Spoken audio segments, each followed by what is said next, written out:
Welcome to my YouTube channel. आज हम कक्षा 10वीं हिंदी कन्यादान पढ़ेंगे। यह पाठ ऋतुराज जी ने लिखा है। ऋतुराज का जन्म सन 1940 में भरतपुर में हुआ था।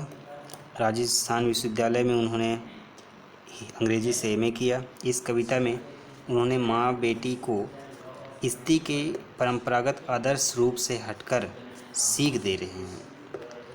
कवि का मानना है कि समाज व्यवस्था द्वारा स्त्रियों के लिए आचरण संबंधी जो प्रतिमान गढ़ लिए जाते हैं वे आदर्श के मुलम्मे में बंधन होते हैं। कोमलता गौरव में कमजोरी का उपहास छिपा रहता है। एक माँ जब अपने बेटी का कन्यादान करती है तो उसके हृदय में कितना बड़ा दुख रहता है इसको सिर्फ माँ समझ सकती है। और माँ कन्यादान करते समय सिर्फ इसलिए तकलीफ़ में नहीं रहती कि वह अपनी प्यारी बेटी को दान में दे रही है, बल्कि इसलिए भी दुख में रहती है कि उसकी बेटी आने वाले समय का सामना किस तरीके से करेगी। आइए जानते हैं इस पद्य के रूप में। तो कितना प्रामाणिक था उसका दुख। प्रामाणिक, कितना प्रामाणिक था उसका दुख। प्रामाणिक का तात्पर्य होता है सच्चा। कहने का तात्पर्य कि जब माँ अपने बच्चे को कन्यादान के रूप में देती है तो उसका दुख कितना वास्तविक रहता है जब लड़की को वह दान में देती है, जैसे वह अपनी अंतिम पूंजी को सौंप रही हो। जिस तरीके से अगर हम जीवन भर कमाया हुआ धन को किसी को सौंप दें उस वक्त जो हमको तकलीफ़ होती होगी, ठीक उसी प्रकार कन्यादान करते समय माँ के हृदय में उठने वाली बेटी के प्रति जो एक व्याकुलता दुख रहता है वो अत्यधिक रहता है।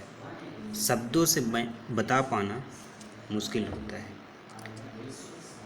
माँ के लिए मानो वह बेटी उसकी अंतिम कमाई हो, अंतिम पूंजी हो, जो वह सर्वस्व सब कुछ सौंप रही हो। लड़की अभी सयानी नहीं थी, सयानी नहीं थी। लड़की, सयानी का मतलब होता है समझदार।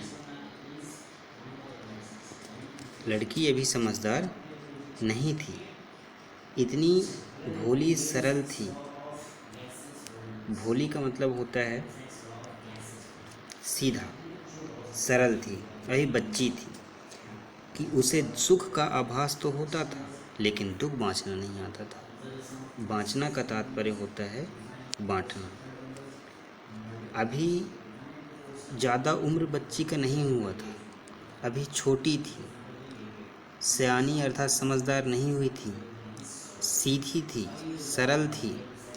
उसे सिर्फ सुख का आभास होता था, सुख से वह प्रेरित थी। लेकिन दुख क्या होता है, दुख को बांटना उसको नहीं आता था। पाठिका थी वह धुंधले प्रकाश की। ऋतुराज कवि जी कहते हैं कि वह लड़की धुंधले प्रकाश की पाठिका थी। धुंधले प्रकाश का तात्पर्य होता है सुख का। अभी वो सुख को समझ पाती सिर्फ इतनी ही जानकार थी, कुछ तुकों, कुछ लयबद्ध पंक्तियों की। का तात्पर्य यह है कि वह सिर्फ अभी इतनी समझदार थी कि वह अपने जीवन में आने वाले कुछ कुछ सुख और कुछ दुख को समझ पाती। इतनी भी समझदार नहीं थी कि वह अपने जीवन में आने वाले समस्त समस्याओं का सामना आसानी से कर पाने में सक्षम हो। माँ कहती है कि माँ ने कहा पानी में झांककर अपने चेहरे पर मत रीझना। रीझने का मतलब होता है प्रसन्न होना, प्रसन्न होना। कहने का तात्पर्य कि कभी भी पानी में अपना चेहरा देखकर खुश मत होना, अपने चेहरे पर घमंड मत करना। आगे और आने वाली समस्याओं से सचेत करते हुए समझा रही है कि आग जो होती है बहुएं के लिए रोटी सेकने के लिए होती है, लेकिन कई परिवारों में आग का प्रयोग खुद जलने के लिए, जलकर आत्महत्या करने के लिए किया जाता है। माँ अपनी बेटी को समझा रही है कि बेटी, आग से सिर्फ रोटी सेकना, अपने आप को कभी जलाना मत। आगे समझा रही है कि वस्त्र और आभूषण शाब्दिक भ्रमों की तरह बंधन है स्त्री जीवन का। आपके जीवन में वस्त्र और आभूषण ऐसे भ्रमिक वस्तु हैं जो आपको बांध कर रख देगा। इसलिए है बेटी, वस्त्र और आभूषण के बंधन में, इस भ्रम में अपने आप को मत बांधना। जीवन मिला है प्यार से जीना। आभूषण और वस्त्र के भ्रम में आकर के अपना जीवन खराब मत करना। माँ ने कहा, लड़की होना पर लड़की जैसे दिखाई मत देना। माँ अपने बेटी को समझाते हुए कह रही है कि लड़की हो, लड़की रहना, लेकिन लड़की जैसे दिखाई मत देना। इसका तात्पर्य है कि अपने ऊपर आने वाले समस्याओं का सामना डट कर करना।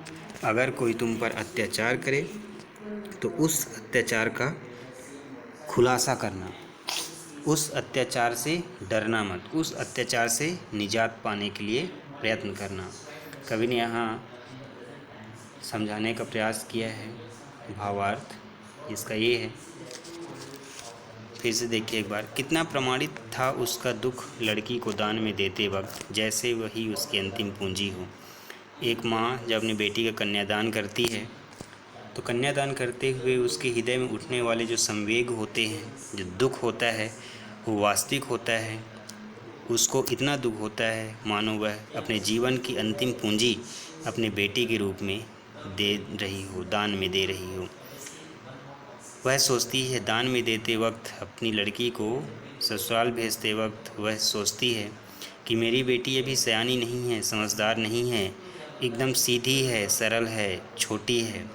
उसको अभी अभी तो सुख का आभास हुआ है। वह दुख को बताना नहीं आता, दुख को बांटना नहीं आता।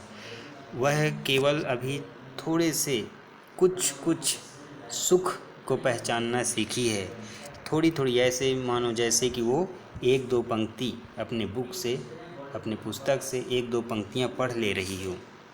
अभी उसको दुख को बताना, कष्ट को सहना नहीं आता। माँ ने कहा, पानी में झांक कर अपने चेहरे पर मत रीझना। आग रोटी सेकने के लिए होती है, जलने के लिए नहीं। आज वर्तमान परिवेश में महिलाएं आग का प्रयोग रोटी सेकने के लिए, उसके साथ साथ अपने आप को जलाने के लिए भी करती हैं। इस स्थिति से वाकिफ़ कराती हुई माँ अपनी बेटी को कहती हैं कि बेटी, आग केवल रोटी सेकने के लिए होती है, खुद को जलाने के लिए नहीं। वस्त्र और आभूषण मानव जीवन में केवल मनुष्य को बांध कर रख देता है, इससे अधिक उसका कोई भी उपयोग नहीं होता। माँ लड़की से पहले भी कह चुकी है कि अपने चेहरे को देखकर उस पर कभी गर्व मत करना, उस पर कभी रीझना मत। लड़की हो, लड़की होना, लेकिन लड़की जैसे दिखाई मत देना। अर्थात अपने ऊपर होने वाले अत्याचार को कभी मत सहना, उसके खिलाफ आवाज़ ज़रूर उठाना।